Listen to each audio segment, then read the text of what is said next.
Do a weighted bridge. So for this exercise, I'm gonna use a kettlebell. You can use a plate if you have plates, which are there, or you can use a dumbbell. Just depends on what you have, but nothing really changes for how to do the exercise. So we're gonna be on our back, and we're gonna do a regular old bridge. All we're doing is adding a weight to it, so that way that standard bridge becomes a little bit more challenging for your glutes. So I'm gonna hold this kettlebell right on top of my pelvis. For me, with a 10-pound weight, this actually feels really comfortable.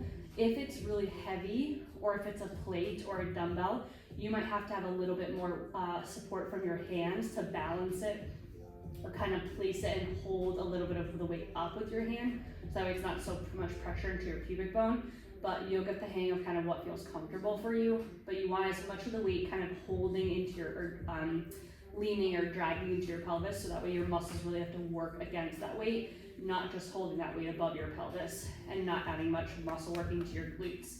So I have that weight right on my pelvic bone, my feet are underneath my knees, close to my glutes, and then I'm gonna get ready to do a regular old bridge. So I'm gonna inhale to start, exhale, I'm gonna squeeze my glutes and lift my butt up off the floor. Inhale, I lower my butt back down. Exhale, I squeeze and lift it up. Inhale, I lower it down. Exhale, squeeze and lift. And you only need to go as high. For a feedback, you can kind of place your elbows on the floor and lift your arms up. And where your hands are is only as high as your pelvis needs to go.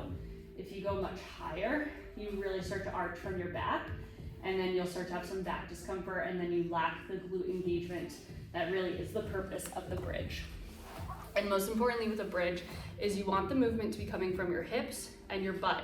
Don't feel like you're arching your back and that's what's getting your butt off the floor. You want it to feel like your back stays nice and neutral and your glutes are what's lifting it up and down, not my back, tucking every time and lifting up and relaxing and tucking.